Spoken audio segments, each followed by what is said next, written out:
Bonjour à tous et bienvenue dans cette nouvelle vidéo. Alors dans cette vidéo je vais vous expliquer comment réaliser un mur végétal, les différentes bases, les différents principes que l'on a et quels avantages ça va vous apporter. Alors le but de réaliser un mur végétal, ça va être déjà en termes esthétiques, c'est très intéressant en termes de couleur, en termes de volume et en termes d'habillage, de fraîcheur dans la pièce. Et en plus ça va apporter un aspect écologique en termes de CO2 et d'O2, c'est-à-dire que l'oxygène va augmenter, ça va augmenter votre qualité de l'air et diminuer un petit peu le dioxyde de carbone que vous avez dans votre pièce. Comment on va choisir l'emplacement de son mur végétal? Donc on va éviter déjà les petites surfaces, les petites zones comme les couloirs, on va éviter toutes les zones en contact direct avec les rayons du soleil, ce qui va risquer de griller la plante, et aussi tous les gros points de chaleur comme les cheminées ou les chauffages ou les poêles à granulés, etc. On va éviter toutes ces zones-là. Vous allez pouvoir placer votre mur végétal dans des emplacements adaptés. Donc après, on va vouloir installer son mur végétal, donc il va falloir penser au coût. Le coût d'installation par un professionnel au mètre carré, c'est de 1200 à 1800 € environ, parce que dans ces coûts-là, il y a le coût des plantes, des matériaux, de l'installation, de l'intervention du professionnel, etc. Il y a tout un système d'arrosage, c'est pour ça que c'est très cher. Donc moi, je vais vous expliquer comment on peut faire tout seul pour économiser un petit peu tout ça. Peut-être pas arriver sur des systèmes aussi complexes que vous avez par des professionnels, parce qu'après en entretien, ça reste quand même un peu difficile, mais il y a plein de méthodes. Ah oui, et j'oubliais. Donc si vous avez besoin, je peux vous réaliser des plans 3D pour votre jardin, pour vos patios chez vous, vraiment pour tout ce que vous avez besoin en aménagement paysager. Donc n'hésitez pas à me contacter sur mon mail, sur mon téléphone ou même sur Instagram. Donc il y a vraiment des méthodes plus ou moins basiques. Alors la première qui me vient à l'esprit, très simple, mais qui sera un peu lourde, donc pour accrocher en l'air, etc. c'est un peu compliqué, et ce sera pas forcément très grand, mais c'est tout simplement prendre une palette. J'ai plein d'exemples, je vais vous mettre en photo tous les exemples qu'on peut avoir. Vous avez votre palette, vous mettez un substrat très léger pour éviter d'alourdir en termes de poids. Il faut mettre une toile spécifique tout autour, en fait, qui va permettre de contenir justement la terre, enfin le substrat que vous mettez dedans. Et après, vous placez des plantes tous les 20 à 30 cm environ. Donc généralement, vous laissez toutes les petites lames que vous avez, l'écart de lame, ça va vous donner votre écart que vous voulez. Donc vous pouvez placer des plantes à l'intérieur de ça. Donc comme je vous expliquais, ça reste un système assez lourd. Pour l'entretien, ça reste quand même assez facile. L'arrosage se fera forcément par le dessus. Et par contre, il n'y aura pas de bac en bas pour rajouter des nutriments ou qu'on ait un système d'eau fermée en fait avec tout un système. C'est vraiment celui le plus basique, le plus simple à faire, mais pas forcément le plus durable dans le temps. Quand vous allez faire un mur végétal comme ça va durer quelques années et non 10 ans, 15 ans, 20 ans, etc.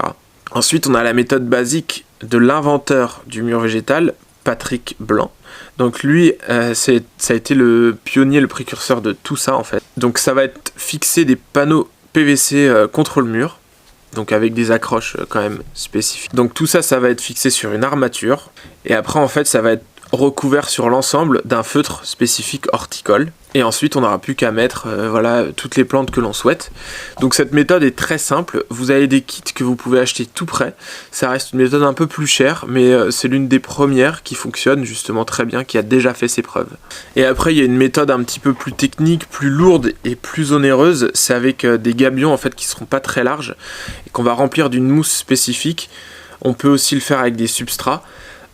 Et en fait on va carrément directement intégrer les plantes sur les mousses qui vont venir se développer dessus. Donc c'est tout un système assez complexe en termes d'entretien, ça reste quand même plutôt difficile. Et voilà, la mise en place est préférable d'être faite par des professionnels. Donc la taille idéale d'un mur végétal, on n'a pas forcément de taille idéale. À ma connaissance, le plus grand il doit faire 2000 m², donc c'est énorme. Vous pouvez faire un truc tout simple de 1 mètre par 1 mètre, ça vous fait comme un cadre en fait que vous placez dans votre salon, dans votre pièce où vous voulez le placer. Et après sinon vous avez le choix de remplir complètement un mur, et ça c'est vrai que je trouve ça intéressant d'avoir un mur complet végétalisé, mais bon faut pas oublier qu'il y aura de l'entretien pour tout ça. Ce qu'il faut penser, c'est quand vous allez choisir vos plantes, donc sur le choix de toutes les plantes, etc., il faut prendre des plantes spécifiques en fonction de l'emplacement que vous avez, en fonction des températures. Il faut savoir que les plantes en intérieur que vous allez placer, généralement, l'idéal, c'est de les mettre entre 10 et 20 degrés.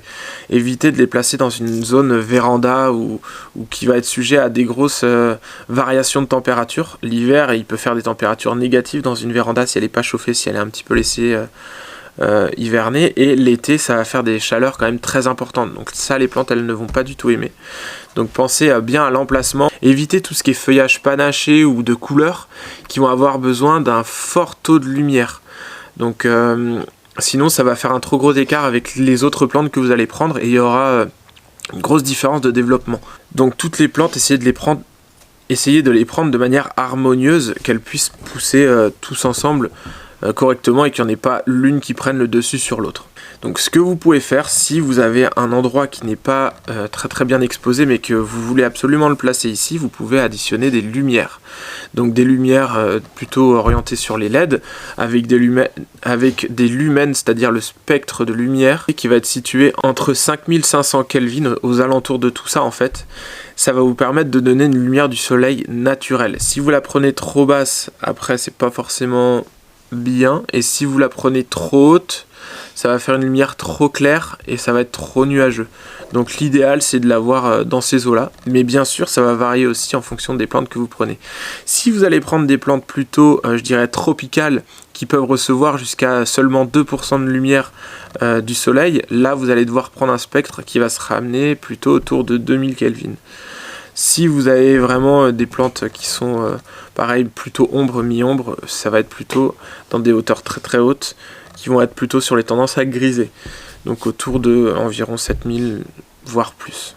Donc les plantes à choisir en fonction du mur végétal que vous avez. Si vous n'avez pas forcément de substrat, prenez des plantes épiphytes, c'est-à-dire que c'est des plantes qui vont pousser sur l'autre. Par exemple, c'est un exemple. Si vous avez une culture avec un bac au fond, avec un système d'eau, il faut prendre des plantes qui s'adaptent au système hydroponique. C'est-à-dire que ces plantes-là vont avoir leurs racines qui vont pousser dans l'eau et qui vont développer toutes leurs racines grâce aux nutriments qu'on va mettre dans le système. Et donc, il faut adapter ces plantes-là. Évitez les plantes qui sont très sensibles à l'humidité, comme les cactées par exemple, ou les plantes succulentes. Ça, c'est sûr que ça fonctionnera pas forcément très bien. Bien sûr, ça dépend aussi du type de mur végétal que vous choisissez, mais généralement le mur végétal est très humide. Donc par exemple vous allez pouvoir mettre des dracénas, des asparagus, des sansevieria, ça peut marcher, du lierre, c'est vrai qu'il y a plein de types de lierre qui peuvent marcher aussi, c'est vrai que ça fonctionne très bien, les clivia, les fougères, un petit peu tous les types de fougères, par exemple l'asplenium, l'adatium, nid d'oiseau, enfin bref, le zamioculcas, ça aussi ça peut fonctionner. Bref, vous avez quand même une palette assez large. Après ça c'est vraiment des plantes qui sont plutôt pour des murs sombres et pour des murs un petit peu d'intérieur qui vont nécessiter un petit peu plus de lumière. Il y a le ficus rampant, le calathea, l'asparagus, le bégonia, le phytonia, maranta, enfin vraiment il y a beaucoup d'espèces.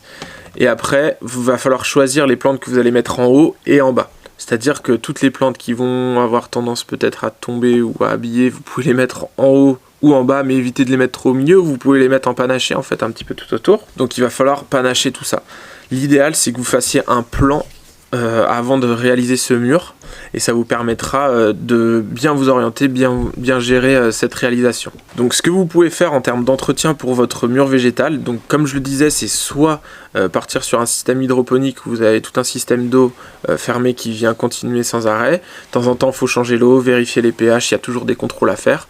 Ou sinon, vous pouvez simplement installer un goutte à goutte qui vient alimenter votre substrat, ce qui permet d'arroser vos plantes régulièrement et de bien le contrôler, donc qui vient tout en haut. Vous en remettez plusieurs étages et qu'il y ait l'ensemble de votre structure qui soit humidifié. Pensez à enlever tout ce qui est feuilles mortes, toutes les plantes qui peuvent aussi mourir, vérifier, les remplacer, etc. Et si vous avez des bacs, etc. ou de l'eau. Donc j'ai peut-être oublié des choses. N'hésitez pas à vous abonner, n'hésitez pas à me lâcher un petit like et à commenter si vous avez besoin. Si vous avez des questions, je suis toujours là pour y répondre. Et n'oubliez pas, je suis toujours là pour vous et pour vous aider. Je vous dis à une prochaine. Ciao.